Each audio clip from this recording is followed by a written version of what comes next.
میں آپ سے یہ پوچھنا چاہتا ہوں کہ اللہ تعالیٰ کا فرمان ہے کہ میں چھپا ہوا خزانہ تھا، میں نے چاہا کہ میں پہچانا جاؤں، میں نے یہ کائنات تخلیق کی۔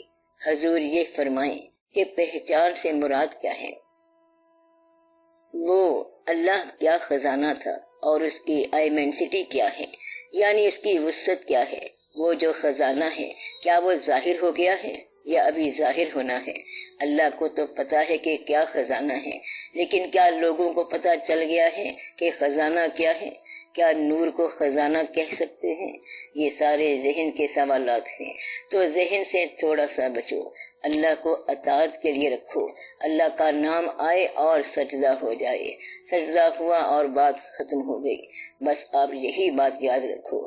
اللہ کو پہچاننا ذرا مشکل ہے، زیادہ نہیں کہہ سکتے لیکن ذرا مشکل ہے، اس لیے میرا خیال ہے ماننا اور اطاعت کرنا ہی کافی ہے۔ اللہ کا جب ذکر آئے تو اس کو مان لو کہ اللہ برحق ہے اور اطاعت کرنی ہے۔ اطاعت کا اپنا کوئی طریقہ نہ ایجاد کر لینا، اطاعت کا طریقہ وہ ہونا چاہیے جو حضور اکرم صلی اللہ علیہ وآلہ وسلم نے بتایا ہے، اس طریقے کے مطابق اطاعت کرو۔ اطاعت کا خود ساختہ یا بے ساختہ کوئی طریقہ ایجاد نہ کرنا، ورنہ عمل غلط ہو جائے گا۔ اللہ تو اللہ ہے، پیغمبروں نے کہا ہے کہ اللہ نے ان سے بات کی ہے اور پھر امتوں کو بتایا کہ یہ بات تمہارے لیے ہے۔ ان لوگوں نے پوچھا کہ یہ بات جو اللہ تعالیٰ آپ سے کرتا ہے ہمیں بھی سناؤ۔ انہوں نے فرمایا یہ آپ کا کام نہیں ہے، آپ اللہ کا حکم ہماری زبان سے سنو گے۔ اب یہ جو بات ہے کہ اللہ کا حکم ہماری زبان سے سنو گے تو یہی پیغمبروں کا کمال ہے کہ اللہ کو دکھایا نہیں ہے اور منوا لیا ہے، یہ بہت بڑا کمال ہے۔ بڑے بڑے سمجھدار لوگ، فلسفی لوگ جو دیکھ کر بھی نہ ماننے والے تھے، ان لوگوں سے منوا لیا گیا کہ دیکھو میں صادق ہوں، سچا ہوں، اور یہ جو ہم کہتے ہیں وہ بالکل ٹھیک ہے۔ اگر کوئی کہے کہ اللہ کہاں ہے، آپ کہو کہ بس اللہ ہے، اللہ تمہاری پہچان سے پرے ہے۔ کیا کہا؟ جو پہچان میں آ جائے وہ اللہ نہیں ہے۔ اگر ایک بندہ کہتا ہے کہ چلو آج آپ کو اللہ سے ملا لاؤں، تو جو ملے گا وہ اللہ نہیں ہوگا، اور جس سے اللہ ملے گا وہ پھر واپس نہیں آئے گا۔ مقصد یہ ہے کہ پھر تمہارا آنا جانا ناممکنات میں سے ہے، لہذا یہ جو باتیں اللہ کی پہچان کی ہیں آپ ایسی باتیں نہ کیا کرو۔ اللہ کو ماننا ہے اور اللہ کو جاننا نہیں ہے۔ اللہ ایک ذات ہے اور اس ذات کو آپ نے ماننا ہے اور اس کی عبادت کرنی ہے۔ کون سے طریقے پر؟ جو حضور پاک صلی اللہ علیہ وآلہ وسلم نے فرمایا ہے۔ اور اللہ کے بارے میں یہ ایک بات دیکھو کہ پیراڈاکس نظر آئے گا، تضاد نظر آئے گا۔ تضاد کی بات یہ ہے کہ اللہ ابتدا بھی ہے، انتہا بھی ہے، اول بھی ہے، آخر بھی ہے، لیکن یہ کوئی تضاد والی بات نہیں ہے۔ وہ اللہ ظاہر، باطن، رحمان، قہار سب ہے۔ یہ کیسے ہے کہ آپ رحمان بھی ہو، آپ قہار بھی ہو؟ تو اللہ کہتا ہے ہم زندگی دیتے ہیں اور موت بھی ہم دیتے ہیں، اور زندگی بھی ہم نے پیدا کی اور موت بھی ہم نے پیدا کی۔ ہم نے اندھیرا پیدا کیا، روشنی بھی پیدا کی، رات پیدا کی، دن بھی پیدا کیا، مشرق پیدا کیا، مغرب بھی پیدا کیا، مشارق بھی پیدا کیے اور مغارب بھی پیدا کیے۔ یہ ہم ہی بناتے ہیں، وہ ہم ہی بناتے ہیں۔ ہم تمہیں رزق دیتے ہیں، اور فاقہ کون دیتا ہے؟ یہ بھی ہم ہی دیتے ہیں۔ مقصد یہ ہے کہ اللہ کی صفات میں اتنے تضادات موجود ہیں، تو جب تک آپ اس کی ذات کو تسلیم نہیں کرو گے آپ کو بات سمجھ نہیں آئے گی۔ اس کو تسلیم کرنے کی ایک ہی شرط ہے کہ وہ مال دے تو منظور، اور فاقہ دے تو تسلیم، وہ زندگی دے تو منظور، اور موت عطا کرے تب بھی منظور۔ جب تک آپ مکمل طور پر اللہ کی اطاعت نہ کرو آپ کو یہ بات سمجھ نہیں آئے گی۔ بہرحال ہم نے اس کو ماننا ہے، پھر آپ کو بات سمجھ آئے گی، ورنہ اس حال میں تو بات سمجھ نہیں آتی کہ تضاد کا مطلب کیا ہوتا ہے۔ قرآن پاک کے کئی بظاہر متضاد حکم ہیں ہیں۔ مثلاً محنت کرو گے تو محنت کے مطابق ملے گا، پھر اللہ کہتا ہے کہ تکلیف آئے گی لیکن تمہاری وسعت کے مطابق آئے گی، اور پھر وہ ملے گا جو اللہ تعالیٰ دے گا۔ پائی پائی اور رائی رائی کا حساب ہوگا۔ اللہ تعالیٰ نے فرمایا ہے کہ رائی کے دانے کے برابر بھی حساب ہوگا، اور پھر اللہ کا فرمان ہے کہ جس کو ہم چاہتے ہیں بے حساب دے دیتے ہیں۔ پھر فرمایا کہ ہم چاہتے ہیں تو سارے گناہ معاف کر دیتے ہیں۔ پھر فرمایا کہ ہم اس کے گناہ کو نیکیوں میں بدل دیتے ہیں، یعنی ہم نے انسان کے سیئات کو حسنات بنا دیا۔ وہ اللہ ہے اور مالک ہے، اس نے کسی سے پوچھنا تو نہیں ہے۔ سر، جب مانگے بغیر ہی ملنا ہے تو پھر مانگنے کی کیا ضرورت ہے؟ مانگے بغیر تب ملے گا جب آپ مانگے بغیر ملنے کی آرزو بھی چھوڑ دیں۔ مانگے بغیر وہ لے بھی کیا سکتا ہے؟ یہ سوچنا کہ مانگے بغیر ملتا ہے تو یہ بھی مانگنے کی تمنا ہے۔ ملتا ہے یا کہ نہیں ملتا، ہوتا ہے یا کہ نہیں ہوتا، دے دے گا یا پھر نہیں دے گا، یہ سب اس کے کام ہے۔ آپ صرف اللہ سے محبت کرتے جائیں، اور محبت جو ہے وہ انجام سے مبرہ ہو۔ انجام فراق ہے یا انجام وصال ہے، دونوں باتیں اللہ کے لیے رکھیں۔ اللہ کے ہاں وصال بھی فراق ہے اور فراق بھی وصال ہے۔ جب تک آپ اللہ سے دور رہیں گے تو آپ اس کی محبت میں قائم رہیں گے، اور جب قریب آئیں گے تو کیوں جل گیا نہ تاب رخ یار دیکھ کر۔ اگر وصال ہو گیا تو پھر فراق کے لطف سے آشنا تو ہو گئے۔ اللہ کے قریب یا دور سے کیا فرق پڑتا ہے؟ وہاں زیادہ فاصلے اور کم فاصلے دونوں برابر ہیں۔ اللہ کے ہاں قریب اور بعید دونوں برابر ہیں۔ اللہ جب بہت مہربانی فرماتا ہے تو اپنے چاہنے والے کے ساتھ آپ کی محبت کرا دیتا ہے، اور یہ اس کی مہربانی ہے۔ اور سب سے زیادہ مہربان اس وقت ہوتا ہے جب اپنے سب سے زیادہ چاہنے والے یعنی اپنے حبیب پاک صلی اللہ علیہ وآلہ وسلم کے ساتھ محبت کرا دے، یعنی سب سے زیادہ محبوب کے ساتھ محبت کرا دے۔ اگر اللہ تعالیٰ اپنے محبوبوں کے ساتھ محبت کرا دے تو یہ اس کی مہربانی ہے۔ ہم یہ دعا مانگتے ہیں کہ اس راستے پر چلا جن لوگوں پر تیرا انعام ہوا، یعنی انعام یافتہ لوگوں کے راستے پر چلا۔ انعمت علیہم کا مطلب کیا ہے؟ محبوب، اہدنا الصراط المستقیم، ہمیں سیدھی راہ دکھا۔ صراط الذین انعمت علیہم، ان لوگوں کا راستہ جو تیرے محبوب ہیں۔ تو انعمت علیہم کون ہوگا؟ محبوب، کیونکہ انعام تو محبوب کو دیا جاتا ہے، تو اس کا مطلب یہ ہوا کہ یا اللہ سیدھی راہ دکھا ان لوگوں کی راہ جو تیرے محبوب ہیں، یعنی ان لوگوں کی راہ دکھا جن کے ساتھ تیری محبت ہے اور جن کو آپ سے محبت ہے، اور ہمیں ان لوگوں کے قریب نہ کر جن کو تیرے ساتھ محبت نہیں ہے۔ یہ مغضوب لوگ ہیں، اور مغضوب کون ہوگا؟ جو اللہ سے محبت نہیں کرتا۔ غیر المغضوب علیہم ولا الضالین، اس کا مطلب یہ ہوا کہ محبت والے قرآن کا ترجمہ اور طرح سے کرتے ہیں۔ محبت والوں کے لیے رزق کمانا بھی ہے، اور وہاں رزق محبت بھی ہے۔ تو محبوب کون ہے؟ یہ اصل طریقت ہے، اور اس راستے کو کچھ مشائخ کرام نے خراب کیا، اور یہ بڑے افسوس کے ساتھ کہنا پڑتا ہے۔ کچھ لوگوں نے کتے پالنے شروع کر دیے، شکاری بن گئے، اور کچھ تو ناچ گانے تک چلے گئے۔ یہاں آ کر پریشانی ہو جاتی ہے۔ اب قوالی جاری ہے، لیکن اسپریچول قوالی، روحانی قوالی بند ہو گئی، قوالی کی روح ختم ہو گئی، اور کچھ مشائخ کرام نے اس کو کچھ بازی گری بنا دیا۔ تو یہ بڑے افسوس کی بات ہے۔ وہ خانقاہیں اور بزرگوں کے وہ قدیم نام تو آج بھی زندہ ہیں۔ وہ لوگ تو ایک خاص مقام والے لوگ تھے۔ تو ان مشائخ کے بزرگ جو ہیں وہ بڑے قیمتی لوگ تھے۔ وہ دن کو جاگتے تھے اور رات کو رویا کرتے تھے، مگر جو بعد میں خلیفہ در خلیفہ آئے تو یہ بات کو بگاڑ بیٹھے، اس لیے لوگ پریشان ہو گئے۔ آپ لوگ دعا کریں کہ اللہ تعالیٰ ان کو گدی کی وراثت سے محروم نہ کرے، اور گدیاں وراثت سے بچ جائیں۔ مگر نہ تو پیغمبر کی وراثت ہوتی ہے اور نہ پیر کی وراثت ہوتی ہے۔ پیر کی وراثت کون ہے؟ اس کا چاہنے والا، بس وہ جہاں بھی ہے وراثت ہے۔ تو اپنے پیر کی محبت والا جہاں وہ ہے وارث ہے۔ اب آپ ایسی خانقاہ کو بند کر دیں، کیونکہ اس میں عافیت والی بات نہیں۔ سر، انسان انتظار تو کرے، لیکن اس کی کیا نشانیاں ہیں کہ انتظار صحیح ہے؟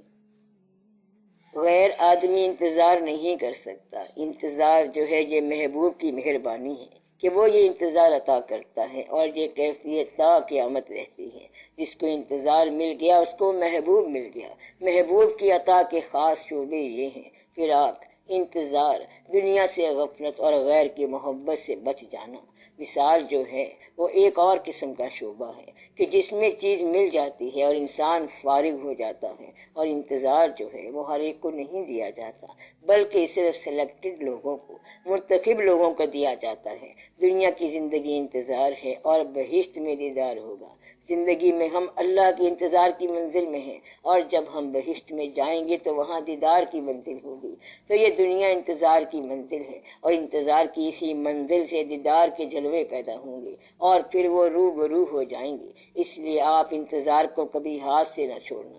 تو آپ اپنے دل سے پوچھیں کہ کیا آپ کو کسی کے آنے کا انتظار ہے، اور کیا کسی خاص واقعے کے ہو جانے کا انتظار ہے؟ اگر ایسا ہے تو یہ عطا ہے، اور یہ بات ہر ایک کو نہیں ملتی۔ اگر دنیا دار سے پوچھیں کہ تمہیں کس چیز کا انتظار ہے تو وہ کہے گا کہ پیسے ختم ہونے لگے ہیں، اس لیے پہلی تاریخ کا انتظار ہے۔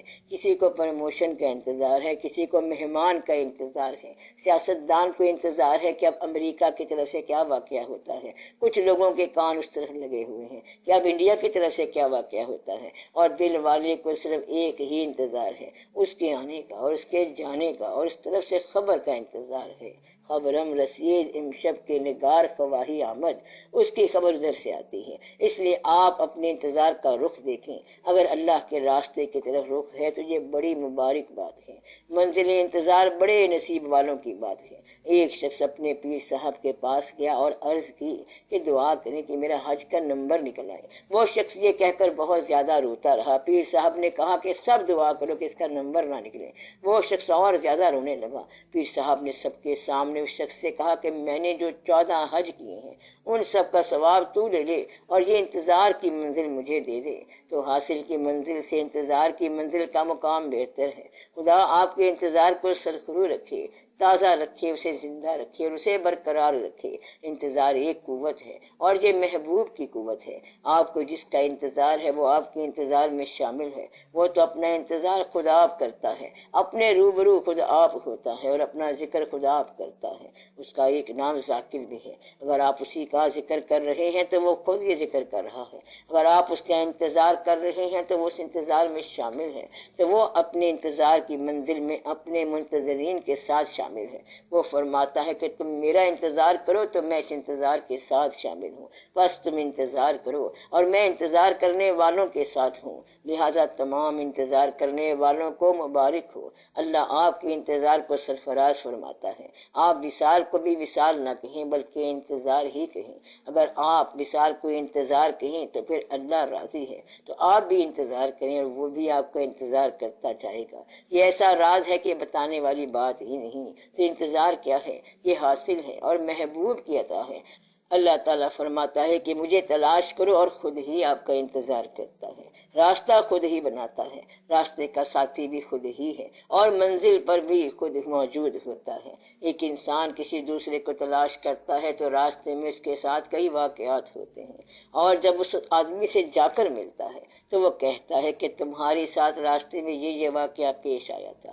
وہ جب حیران ہوتا ہے تو وہ دوسرا سے کہتا ہے کہ میں راستے میں تمہارے ساتھ ہی تو تھا۔ گویا کہ وہ مسافر کے سفر کے حالات اس حد تک جانتا ہے کہ لگتا ہے کہ خود سفر میں ساتھ تھا۔ تو اگر منزل ہم سفر ہو جائے تو یہ بڑا مقام دل ہے۔ کیا ملے گا سراغ منزل دل، ہم سفر ہو گئی ہو جب منزل۔ تو یہ عشق کی کہانی ہے، اور اس میں منزل آپ کے ساتھ ساتھ چل رہی ہوتی ہے۔ جس کی طرف ہم چل رہے ہیں وہ ساتھ ساتھ چل رہا ہے۔ دراصل نہ کہیں آنا ہوتا ہے اور نہ کہیں جانا ہوتا ہے، بلکہ آپ نے یہیں کھڑے رہنا ہے۔ تو یہ ایسی منزل ہے کہ ہم اپنے آپ ہی میں تجھے ڈھونڈتے رہے، تیرے مسافروں کا سفر گھر میں کٹ گیا۔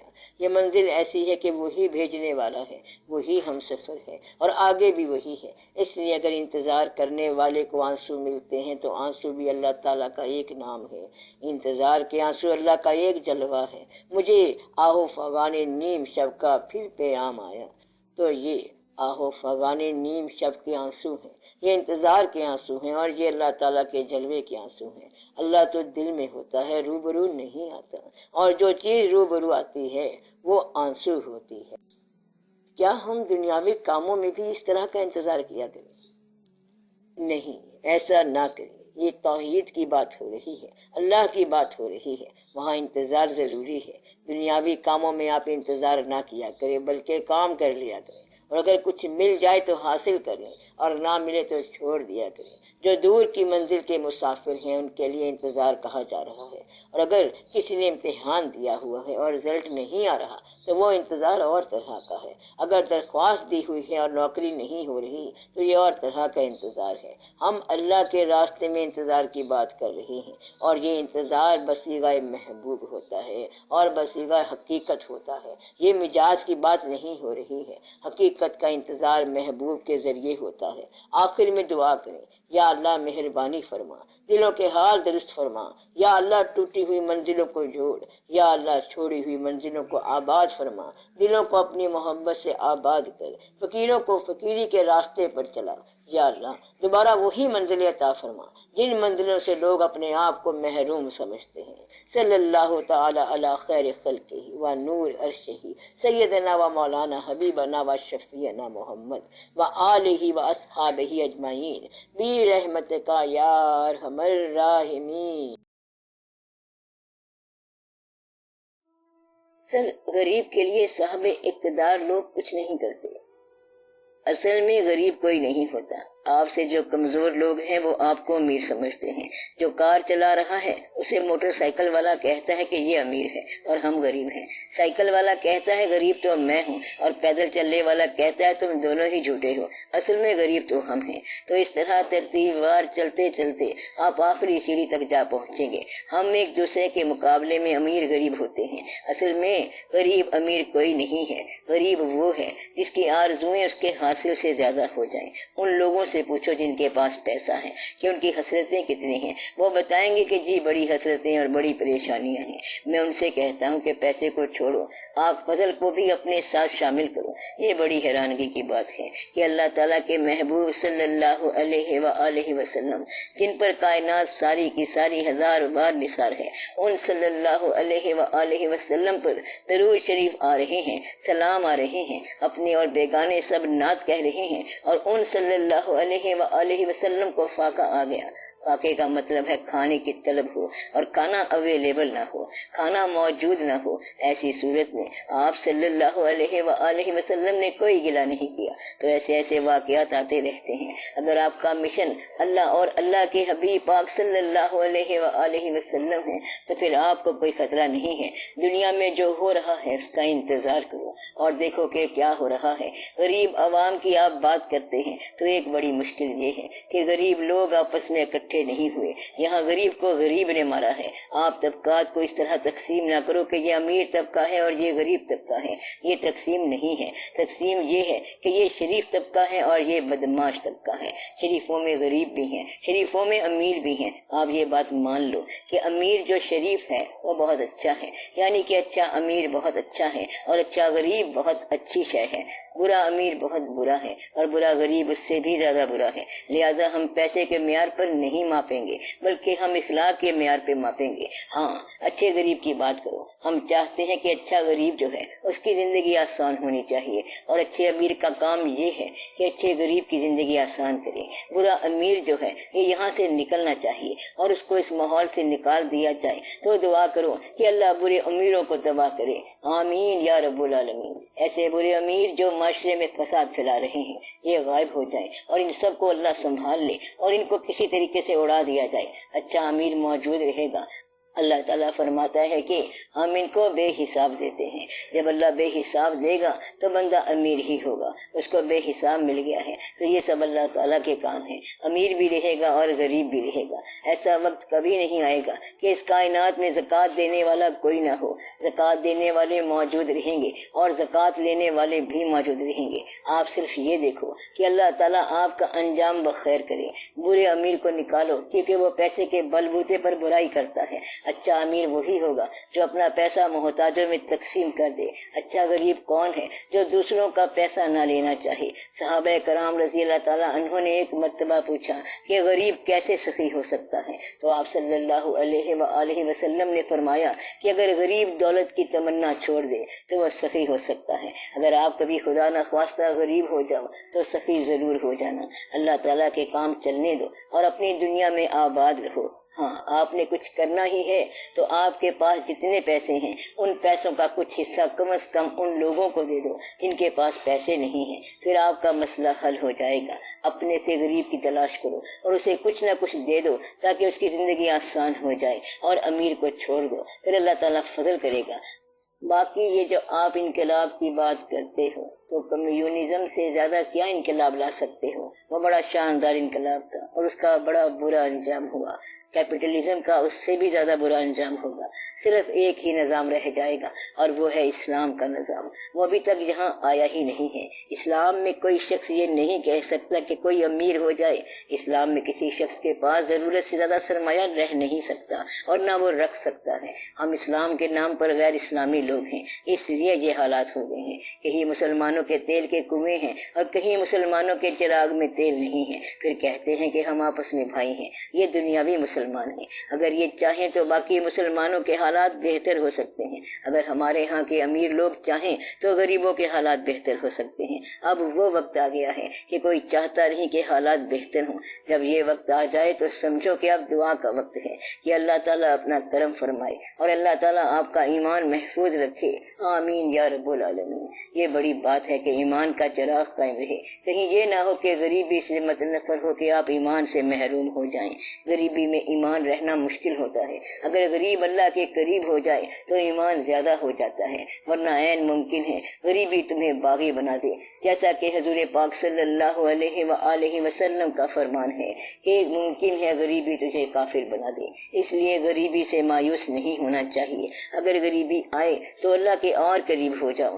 حضور پاک صلی اللہ علیہ وآلہ وسلم کا فرمان ہے کہ ہمیں غریبی پر فخر ہے۔ وہاں پیسے کی کمی ہے لیکن ساری کائنات آپ صلی اللہ علیہ وآلہ وسلم پر درود بھیج رہی ہے اور بھیجتی رہے گی۔ وہاں پر پیسہ کیا کرنا ہے؟ دعا کرو عزت محفوظ رہے اور عزت قائم رہے اور آپ کی آخرت قائم رہے۔ جب تک آخرت پر یقین نہیں آئے گا آپ کو یہ بات سمجھ نہیں آئے گی۔ دعا کرو کہ یہ زندگی بھی آباد رہے اور وہ زندگی بھی اچھی ہو جائے۔